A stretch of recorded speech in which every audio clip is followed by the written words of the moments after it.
నమస్తే. సార్ ఏంటి ఇప్పుడు అమరావతి భూములకు సంబంధించి 4,000 ఎకరాలని అమ్మాలని చెప్పేసి రాష్ట్ర ప్రభుత్వం నిర్ణయం తీసుకుంది. అసలు 4,000 ఎకరాలను అమ్మాల్సినటువంటి అవసరం ఇప్పుడు ఎందుకు వచ్చింది? ఆ అమ్మటం సరైన పద్ధతేనా?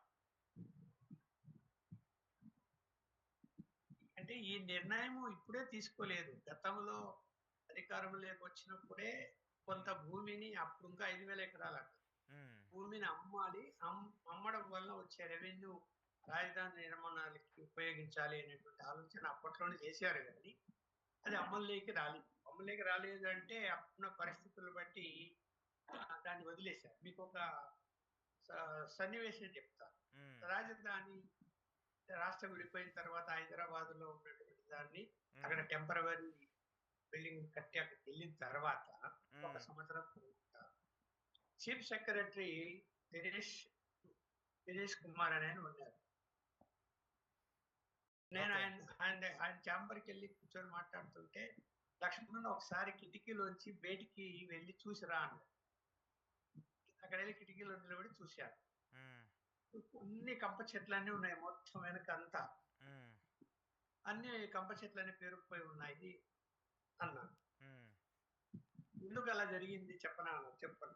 ఉమ్, రైతులకు ఏవైతే ప్లాట్లు ఇవ్వాలనో, ఆ ప్లాట్లు ఇప్పటి వరకు ఇవ్వకుండా, ఉమ్, కనీసం వాళ్ళకి ఎక్కడ ఇస్తారో గూడా చెప్పకుండా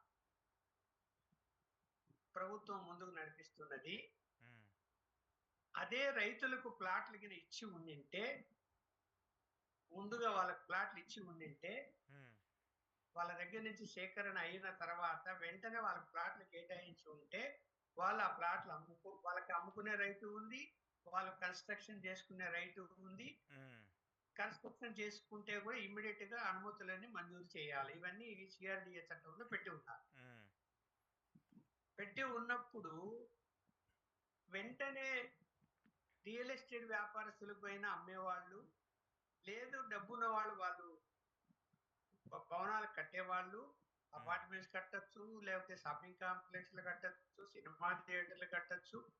ఈ ఈ ఈ ఎక్కడ పడితే అక్కడ నిర్మాణాలు మనకు కనపడేవి. ఓకే. వాళ్ళకిని ఇచ్చుంటే ప్రభుత్వం పరంగా డబ్బులు లేవని అనుకున్నప్పుడు ప్రైవేట్ పరంగా వాళ్ళు అభివృద్ధి చేసి ఉందురు. ఉమ్, ఈ విషయాన్ని చంద్రబాబు నాయుడు గారి దృష్టికి తీసుకెళ్తే, సార్ ఉమ్, ప్లాట్లు మనం కేటాయిస్తాము అని చెప్పి, ఉమ్, తర్వాత చూద్దాము అని చెప్పారు తప్ప, దాని మీద చర్యలు తీసుకోలేదు అన్నారు. అదే ఆ ప్రభుత్వం ఆ 5 ఏళ్ళు అయిపోయింది. ఉమ్, మళ్ళా జగన్మోహన్ రెడ్డి గారు వచ్చారు. ఆయన 3 రాజుల పాట పాడి మొత్తం గుడుసున్నది దిగ్గేసాడు. ఉమ్, ఇప్పుడు ఈ ప్రభుత్వం వచ్చి 11 నెలలు. ఉమ్, ఇప్పటికి ఇంకా రైతులకి ప్లాట్లు కేటాయించలేదు. అంటే అవును. కేటాయించాలి, మళ్ళా వాళ్ళకి రిజిస్టర్ చేపియాలి. ఉమ్, బ్లూ ప్రింట్ తయారైపోయింది. ఇస్తారంట. అంటే వాళ్ళకి ఎటువైపు ఇస్తారు? ఉమ్, ఎక్కడ ఇస్తారు? అందరికి ఒక చోట ఇస్తారా? అక్కడక్కడక్కడ ఇస్తారా? దాన్ని ఇంటర్నల్ రోడ్లేది? రోడ్డు పక్కన ఇస్తారా? ఎక్కడ ఇస్తారు అన్నది ఒక బ్లూ ప్రింట్ అయితే తయారు చేశారట. ఓకే. కానీ దాన్ని బయటికి బహిరంగపరచడం లేదు. రైతులకి ఇప్పుడు కూడా కన్‌ఫ్యూజన్‌లో ఉన్నారు. ఎక్కడిస్తారో తెలియక. ఉమ్, ఉమ్, ఇక్కడ వాళ్ళకి త్వరగా ఇస్తే గనక అక్కడ ఖచ్చితంగా అభివృద్ధి మనకు కనిపిస్తది. వాళ్ళు ఊరుకోరు గదా! ఉమ్, ఇప్పుడు భూమి 2 ఎకరాలో, ఎకరా, 5 ఎకరాలు, 10 ఎకరాలు ఇచ్చారు. ఉమ్, సరే కౌలు డబ్బులంటే ఇస్తున్నారు. అప్పుడింత జగన్మోహన్ రెడ్డి కూడా కౌలు డబ్బులు కొంతకాలం ఇచ్చాడు. ఉమ్, ఇస్తున్నారు. బానే ఉంది. భూమి ఇప్పుడు వాళ్ళకిన ప్లాట్లు కేటాయిస్తే వాళ్ళు ఊరుకుంటారా? వాళ్ళు ఆల్రెడీ కొంతమంది మేము మాకు ప్లాట్ కేటాయిస్తే మీకు అమ్మేస్తాము అని చెప్పి అడ్వాన్స్‌లు తీసుకొని అగ్రీమెంట్‌లు కూడా రాసుకొని ఉన్నారు.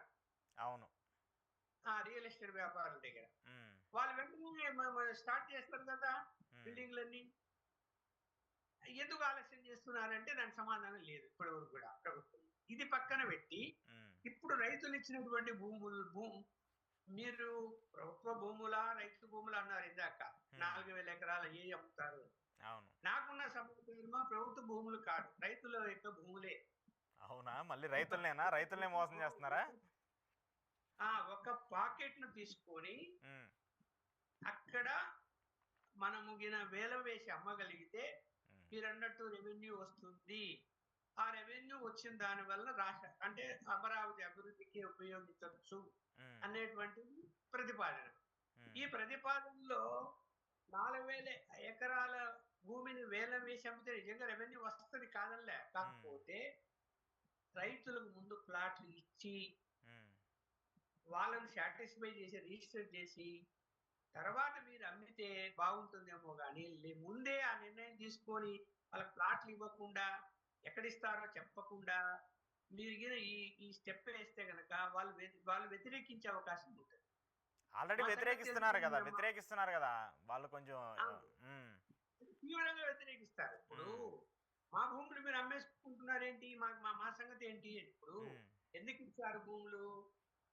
ప్లాట్లు కేటాయిస్తే అక్కడ రాజధాని అభివృద్ధి చెందుతున్నది కాబట్టి వాటి విలువ పెరుగుతుంది. పెరిగితే మనకు అది ఉపయోగపడుతుంది ఆర్థికంగా. మన పిల్లల్ని చదివించుకోవచ్చు.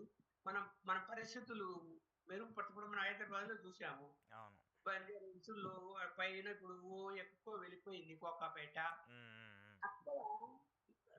అక్కడ చాలా గిరిజన కుటుంబాలకు ఉన్నటువంటి ఆ భూములన్నీ కూడా వాళ్ళు అమ్మేసుకుంటే ఎక్కువ అసలు రేట్లు వస్తాయని తినడానికి ఆశ. తిండి లేక ఉమ్, కూలి పని చేసుకుని భూములు ఉండి కూడా ఉమ్, వాళ్ళు కార్లు కొనుక్కొని మేడలు కట్టుకొని ఎంత సంతోషంగా మనం చూసాం వాళ్ళని అవును. ఇంటర్వ్యూలు చేసి